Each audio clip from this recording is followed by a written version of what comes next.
মানুষ কি কেবল পৃথিবীর বাসিন্দাই হয়ে থাকবে, নাকি ছড়িয়ে পড়বে মহাবিশ্বের এক প্রান্ত থেকে অন্য প্রান্তে? এ উত্তর দিতেই কোমর বেঁধে নেমেছেন স্পেসএক্স ও টেসলার কর্ণধার ইলন মাস্ক। সম্প্রতি সামাজিক যোগাযোগ মাধ্যম এক্সে এমনই একটি পোস্ট করেছেন তিনি, যেখানে তিনি স্পষ্ট করে লিখেছেন, the path to the stars is the moon and Mars, অর্থাৎ নক্ষত্রে পৌঁছানোর পথ হলো চাঁদ এবং মঙ্গল। ইলন মাস্কের পরিকল্পনা কেবল চাঁদে বা মহাকাশে ঘুরে আসা নয়, বরং লাল গ্রহ মঙ্গলে মানুষের জন্য একটি স্বনির্ভর কেন্দ্র তৈরি করা। মাস্ক মনে করেন, মানুষ যদি শুধু একটি গ্রহেই সীমাবদ্ধ থাকে, তবে প্রাকৃতিক দুর্যোগ বা যুদ্ধের ফলে মানবজাতি বিলুপ্ত হয়ে যাওয়ার ঝুঁকি থাকে।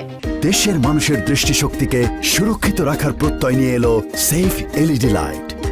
কিন্তু মানুষ যদি মঙ্গল গ্রহে স্থায়ীভাবে বসবাস শুরু করে, তবে এই ঝুঁকি চিরতরে কমে যাবে। সেখানে পানি, জ্বালানি এবং স্থায়ী বাসস্থান তৈরি করে মানুষের জন্য বাসযোগ্য পরিবেশ করা হবে। মঙ্গল গ্রহ থেকে শুরু হবে নতুন উদ্ভাবন, নিত্য নতুন প্রযুক্তি এবং শক্তিশালী বাণিজ্যিক কেন্দ্র। এ কারণে মহাকাশ ভ্রমণের আকাশচুম্বী খরচ কমিয়ে মানুষের সাধ্যের মধ্যে আনতেই তৈরি হয়েছে স্টারশিপ। এই বিশাল রকেটটি একসাথে 100 জন মানুষ এবং তাদের প্রয়োজনীয় বিপুল সরঞ্জাম নিয়ে পাড়ি দিতে পারবে অসীম শূন্যতায়।